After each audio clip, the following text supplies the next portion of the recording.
So,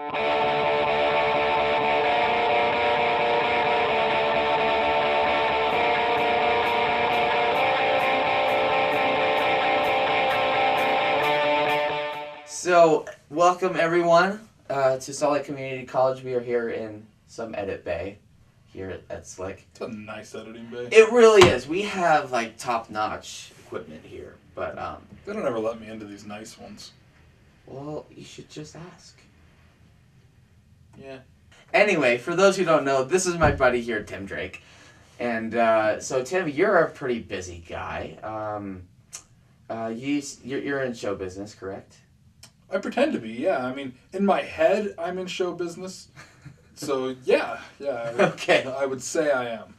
So you have a couple shows going on right now. Would you like to kind of talk briefly about those? We've got my podcast, On the Mic Podcast with Tim Drake. And also my web show, The Job Interview, that keep me plenty busy as we're always booking guests for the podcast. And then, of course, always trying to write and produce and get everything for the job interview taken care of. Mm-hmm. Plus working with the number one radio show in Utah, working with Radio from Hell every day. So it keeps me consistently busy. Yeah, I've always come to find that it's better to be busy than to fall, stagnant and just like not doing anything.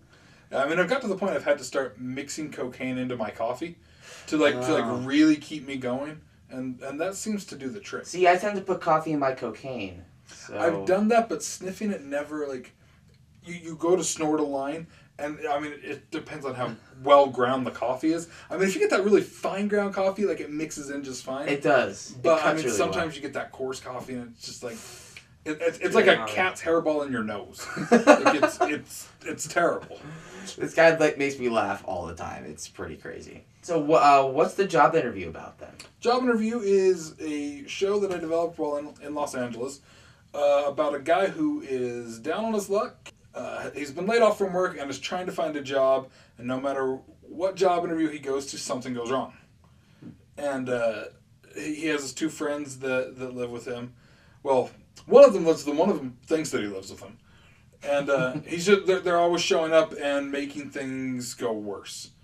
So, and all the bosses that he goes to are just these kind of crazy bosses that, I mean, we've all been in those situations going into a job interview where you're pumped, you think you might be getting a new job, and you sit down across from the person, and you're just like, what medication is this person on, or should they be on? And so that's what I wanted to write these characters too. And, I mean, it's made it really fun, and, I mean, the response has been overwhelming. So the day that we released the pilot episode, I remember I had sent a text to my co-producer and star of the show, Austin Grant, and was just like, all right, here it goes. And then it was just it was like lighting a match on a fuse and running away and just hoping that you don't get hit by shrapnel. I did a test interview a little over a year ago with David Charles, who's the tour guitarist for Neon Trees. It was the debut episode, and it tested through the roof. And due to my schedule with another podcast I was doing at the time called My House on the Moon, and with a few other things, I couldn't make it happen. And right before I had moved to Los Angeles for the summer, I did a second interview with Brogan Kelby, another local musician who's absolutely incredible. He just turned 20, and I mean, he's just a phenomenal musician. It's crazy that he's only 20. So it's like even with all these interviews, I've been able to learn a lot from them. And then from there, I mean, we've had Seth Herzog from The Tonight Show with Jimmy Fallon, Tracy Morgan from 30 Rock, Pete Holmes, who's one of my absolute favorite comedians, and also it's the Pete Holmes Show on TBS that Conan O'Brien produces. I've had Lee Wannell from Saw and Insidious, even some great local comics with Jay Whitaker and Guy Seidel.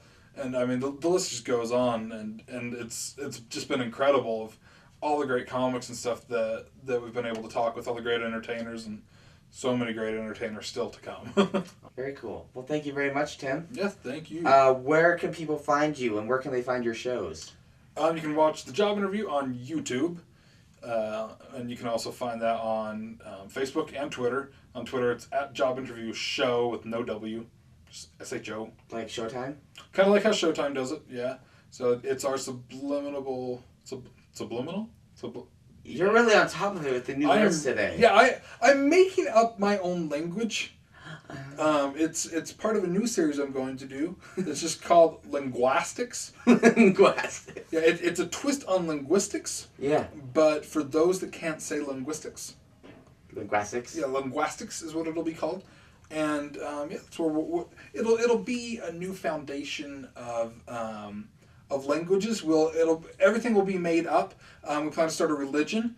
Are you the deity? Are you the god? I could be, but I mean, we'll probably just make the space around us God, because that way we can tell people they have to believe in something that they can't see or have any proof of.